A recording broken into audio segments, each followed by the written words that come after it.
Magandang araw sa atin lahat, mga boxing fans. Sa amang panig kayo ng daigdig naron, dito na naman tayo sa another episode ng ating Bada Rattles Boxing Channel, na kung saan pag-uusapan natin ngayon. Alam nyo, noong araw, merong match up na hindi na isa katuparan no? Ito rin si Bob Arum, may pareho niyang hawak, pareho niyang bata.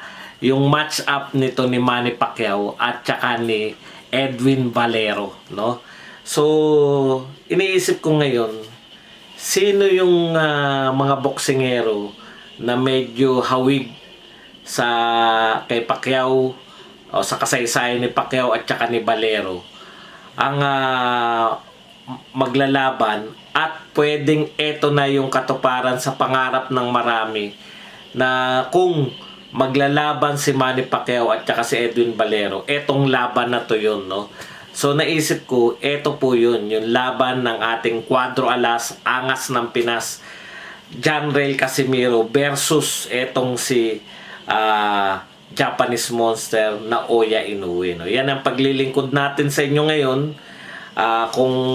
Pero bago yan, kung bago ka pa lang dito sa ating channel, mag-subscribe ka na, pindutin mo na rin yung notification bell para lagi kang updated sa mga kaganapan sa mundo ng boxing, no? Dahil ito lang ang tanging boxing na merong kinikilingan, mayroong pinapanigan, kaya ano pa hinihintay mo? Pindot na! Okay, pag-usapan natin yan, no? Alam nyo mga kababayan, konting background po, no? Para sa mga hindi nakaabot o para sa umabot na lang sa kwento, no? Alam nyo po kasi, iba po yung panahon namin. Inabot kasi namin yan. Ang tanda ko kay Manny Pacquiao ay 9 na taon. Okay? So, inabot ko si Manny Pacquiao buhat nung nagsimula. Nung teenager pa siya. Tapos ako, plus 9 years old nyo lang. Siyempre, ang panahon nun ni Luisito Espinosa, di ba? Bago yan, si Dodi Boy Peñalosa. Inabot ko na rin niya si Navarrete, hindi to si Manuel, yung tatay niya. Si Rolando. Okay. Noon kasi, saksi kami, no? Kaya ngayon, maraming mga batang vloggers na halos lahat yata ng batang vloggers na kakilala ko, meron ng meron ng finiture na to si Edwin Valero na parang tila may panghihinayang sa mga batang ito na kung bakit hindi sila nagkalaban nung araw ni Manny Pacquiao. Kasi nga si Edwin Valero ay naging naging ang tawag dyan, yung urban legend, no? Nakadagdag pa rito yung maaga niyang kamatayan, kaya napanatili niya yung 27-0 eh. Kaya may mga nagsasabi pa, kung si Valero ay nagtuloy-tuloy, baka malagpasan niya pa yung 50-0 ni Manny Pacquiao, ay ni Floyd Mayweather. Kung nagtuloy-tuloy siya at nakalaban si Pacquiao, baka siyang superstar, etc. etc. Okay. Ayun po yung mga urban legend. Pag naglaban sila ni Pacquiao, tatalunin niya si Pacquiao, etc. etc. Urban legend nga po. hindi po katotoo. Ako magsasalita na ako sa inyo straight from our experience. Kasi kapanahunan namin yan, nakita namin yan. Nakita namin kung paano nanghihingi ng laban yan si Valero kay Pacquiao. Pumunta pa sa Pilipinas para lang humingi ng laban. No? Bakit hindi siya pinatulan ni Manny Pacquiao?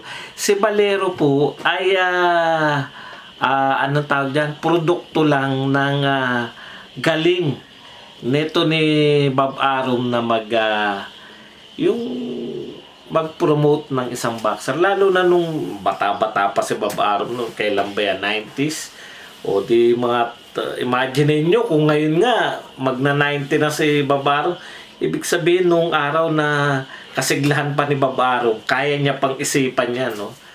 Sa totoo lang, kung titignan nyo lang yung record sa BoxRec, 'di ba? 27-0. Lahat by knockout. Parang stretch pa na lahat ng laban niyan, parang first round knockout lang eh, 'di ba? First round knockout.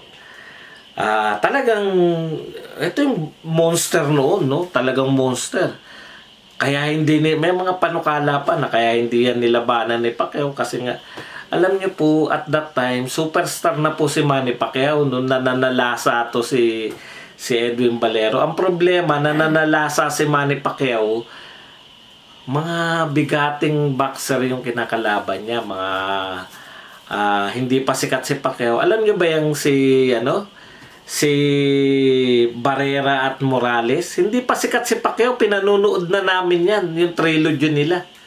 Kaya ganun katindi nung nakalaban niya yan si Barrera, tinalo. Yung biglang angat si Pacquiao sa kasikatan mga panahon na yan, no? Okay. Kaya nga ang sabi diyan ni Pacquiao nung marami na nagtatanong, kasi nga gawa rin ni Bob Arum. O nag-champion naman din yan si Valero in fairness. Okay. Si Valero nga kasi, wala naman talaga nakalaban na big time na na boxer, no. Hindi niya nakalaban yung big three ng Mexicano, si Marquez, Barrera at saka si Morales, which is nagawa yan ni Pacquiao at marami pang iba. Yung mga pinatulog ni Pacquiao na malulupit noon, baka kay Ledwaba lang hindi manalo yan eh. Sa katotohanan tayo, no, totohanan lang po tayo.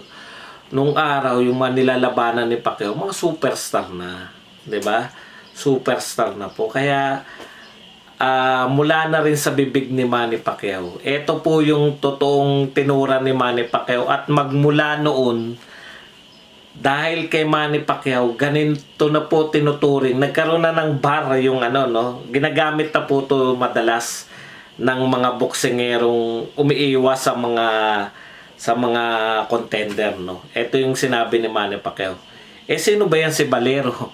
Baka yung mga kinalaban niya lang mga tricycle driver. Yun talaga. Kaya yung sinasabi nyo na hindi maangas si Pacquiao, ngayon nyo na nakita si Pacquiao di ba? Pero yun, totoo yun. Nakikita niyo yung pagkakahawig, yung pagpo-promote kay Edwin Valero ni Babaro. Parang talagang halimaw, first round lahat, bagsak. Pag si Pacquiao nakalaban nito, pinopromote niya yan para may magandang laban si Pacquiao. Ang galing nun ang mahusay kay Bob Arum talaga. Talagang napopromote niya kahit yung mga walang pangalan na kalaban ni Manny Pacquiao. Pag panahon, kaya nga, bakit hindi niya nagagawa kay Terence Crawford yun? Kasi nga, si Pacquiao, pinopromote niya kahit walang pangalan, pero pag napanood mo si Pacquiao, kahit sino kalaban, matutuwa ka. Yun yung kasiyahan factor, yung nakasulit ka. Ang daming sumikat na kay Pacquiao, si Chololo, hindi naman kilala yan. Ang dami po, mga binugbog niya lang. Vasquez, basta maraming pangalan na nagkapangalan nung nilabanan ni Pacquiao. Si Pacquiao lang inaabangan kahit sino kalaban niya. Yun, no? Tapos ito, parang ganito. Sa totoo lang, si Inoue, wala naman talaga nakapanood dyan, lalo na sa Amerika. Ang nakikita kasi yung mga highlights, no? Yung mga nakapagpatama, bagsak, yung mga ganun, mga highlights lang. Pero wala na nakakapanood talaga ng mga laban niya sa Japan. Na unti-unti, baka yung kay Donaire, yun yung first time nila nakita. Tignan nyo, ang projection niya, di ba? Dahil dala-dala siya ng Ring Magazine, paborito siya ni Doggy Fisher. Paborito ni Doggy Fisher yan Kaya nga nakailang nakailang cover na yan ng Ring Magazine si Inoue. Kaya ang dating sa mga tao, kahit hindi pa nila napapanood, halimaw to, kaya nga monster di ba? Ganyan na ganyan si Valero kung paano tinitignan. Tapos ako nakita ko na yan Di ba sabi ko sa inyo noon, wala pa nakakalaban to si Inoue na katulad nito ni Donaire. Si Donaire kasi sanay na sa mga titinik na kalaban. Ang problema talaga ni Donaire, katandaan na. 37 years old na Akala nyo ba mananalo yan si Inoue? Nung kapanahunan ni Donaire, nung kapanahunan na pinabagsak niya si Darchinyan at nung kapanahunan na nagkikisay sa kanya, puta malupit yun lagi ko nakakalimutan yung pangalan na yun Mamaya, yung kumisay, dahil nasuntok ni Donaire, kung nung kapanahunan ni Donaire, napalaban niya si Inoue, wala yan. Yan yung sinasabi ko na na over-project, ng Ring Magazine, at kung sino-sino pa. Na-expose na nga siya ni Donaire. Isang 37 years old. At isang prime na Inoue, hindi niya napatulog si Donaire. Hindi niya na umabot ng 12 rounds. At barag-barag. Napansin niyo ba? Yan yun. Parehong-pareho sila ni Edwin Valero. Ano sabi ni Manny Pacquiao? Mga nakakalaban lang niya, mga tricycle driver. Ganyan lang naman talaga pinalaban niya ni Inoue. At dahil walang tricycle sa definisyon ng mga Amerikano, ang ano nila nun, ang yung anong tawag doon? Translate nila yung tricycle driver lang yung mga nakalaban ni Edwin Valero sa cab driver. Kaya magmula noon, pag naririnig nyo itong salita na to, nasasabihin ng isang boxer, sino ba mga nakalaban niya? Mga cab driver? Galing po kay Pacquiao yun. Okay? Kaya sabihin nyo na si Pacquiao walang angas yan. Kapareho ni John Rail yan. Tignan nyo yung buhok. Ganyan na ganyan ang lumaban kay ano yan. Punong-puno ng angas si Manny Pacquiao. Yung nagsasabi ni ibang-iba si Casimiro kay Manny Pacquiao. Ganyan kaangas si Pacquiao nung unang laban niya sa Amerika. Kalaban niya si anong pangalan ng si Ledwaba. Panoorin niyo. Yun yung point ko eh. Ang comparison naroon eh.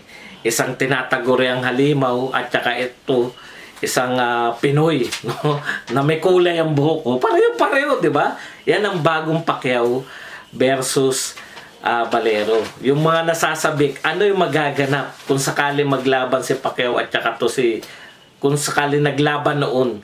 Alam nyo talaga noon, mismatch yan. Walang panama yan si Valero. Panoorin nyo kasi yung mga laban ni Valero kahit na yung mga first round knockout. Alam nyo ba kung anong ginagawa lang ni Valero? Nakikipagsabayan lang. Tinatamaan po si Valero. Yan yung sinasabi ko noon pa. Si Inoue, tinatamaan, makikipagsabayan, nagkakataon lang na laging mas malakas silang sumuntok. Si Valero hindi.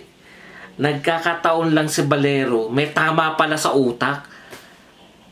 Kahit na anong suntok mo kay Valero, hindi siya tinatalaban.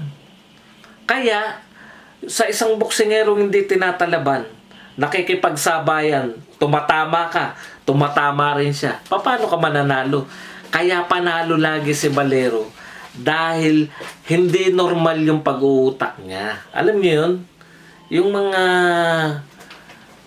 mahirap ipaliwanag yan pero siyensya na yan eh. Si Inoue ganun na ganun makipagsuntukan. Pero second round, bagsak ang kalaban. Bakit? Sumasabay lang eh. Sasabayan mo si Inoue, mas malakas lagi sumuntok. Si Donaire, mas malakas sumuntok sa kanya.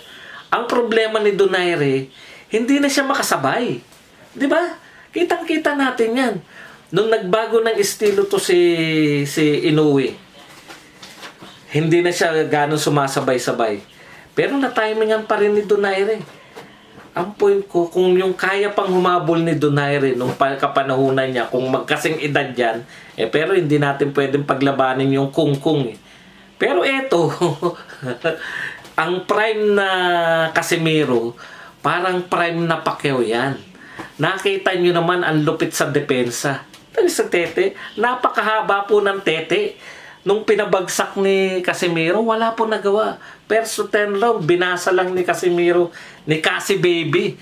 Ano nagawa ng napakahabang tete? Hindi niya nagamit yung kanyang mahabang galamay. Hindi niya nagamit yung mahaba niyang belt. Nung tinamaan na siya ni Casimiro, sabi nga ni Casimiro, paulit-ulit tayo dito, no? Mabigyan lang siya ng pagkakataon na makatama siya kay Inoue. May paglalagyan. May paglalagyan talaga. Kung kahit nga si Donaire, pag nung may interview siya after ng parang lately, ano sinabi niya? Yung follow-up. Hindi niya na follow-up yun, lalo na nung second round. Si Inoue, hindi niya na pag-iisipan na magpa-follow up. Hindi lang ipa-follow up ni Inoue yan. Lalabasan niya pa ng dila yan at aangasan niya habang nakabagsak si Inoue. Yun yung gagawin ni Cassie Baby. Di ba? Kaya ganyan na ganyan din yan. Isang tao na ang projection ay talagang grabe. Sa totoo lang, ano sabi ni Casimiro, ang pagkakaiba namin, ako dumadayo ko nung kumukuha ko nung 3 championship, nakuha ko yan, dinadayo ko yan. Sabi ni Casimiro, 'di ba? Lahat ng championship niya, dinayo niya, kinuha niya mula sa iba't ibang bansa. Pumunta siya roon, ang promoter, yung kalaban niya, pumunta siya roon, home crowd. 'Di ba? Yung unang championship niya, bugbog nga yan eh. Matalino lang eh. Nagtago sa ilalim na ring kaya hindi siya nagulpi. Ganyan po kahusay yung ating Casimiro. Kaya nga, ano sabi ni Casimiro? At ako naniniwala eh. Hindi nga ako marunong pumusta eh. Pero parang gusto ko na rin pumusta. Magsanla kayo. Hindi, magsanla kayo ng bahay. Itaya nyo kay Casimiro times 4. 100 nyo, tamang 400. Pero sumaidbet din kayo. Alam nyo, ang laki pala ng tatamaan, no? Pag tumaya kayo sa tabla at tumabla. Alam nyo kung magkano tama ng 100 nyo? 2,500 pag tumabla. Okay? So, excited na po tayo. Isa lang po ang makakapigil sa ating kwadro alas para durugin niya tong monster. Alam nyo, gigil na gigil ako sa ano eh. Gigil na gigil ako sa mga Amerikano kasi nga, at saka sa top rank, kasi yung insulto yun eh, no? Hindi mo sinasama, parang homecoming, ito ay para kay Inoue lang. parang baliwala lang. Hindi nga pinoproject na ito ay unification bout, hindi pinoproject, parang mas pinoproject niya pa nila na yung pagdating ng monster sa Amerika, no, yun yung mas pinoproject. Yun ang problema nila, no. Monster slayer to, no, monster killer, the real monster. Kaya lang, sabi nga natin, gusto nga natin, pwede ba maging undisputed na to si Cassie Baby pagkatapos ng laban na to? Pwede. Ang problema, may rematch clause itong si Inoue, no? At sa kawaisan, pag mag-rematch sila, hindi na sa Las Vegas, doon na sa Japan. Okay? So hanggang dito na lang po mga kapatid, hanggang sa mulin. Imagine niyo na lang, no, yung lahat na nangangarap pa hanggang sa kasulukuyan. Ano kaya ang nangyari sana kung naglaban si Edwin Valero na kinatatakutan pa. Yung mga nangangarap pa na sa laban na hindi natuloy between Edwin Valero and Manny Pacquiao. Eto na lang abangan nyo. Parang Edwin Valero versus Manny Pacquiao sa ating kapanahunan. Ito yung Monster Inoue versus Cuadro Alas Casimiro. Hanggang dito na lang mga kapatid. Hanggang sa muli nating pagkikita-kita. Dito pa rin sa inyong paboritong boxing tambayan, Bad Aratilis po. Hanggang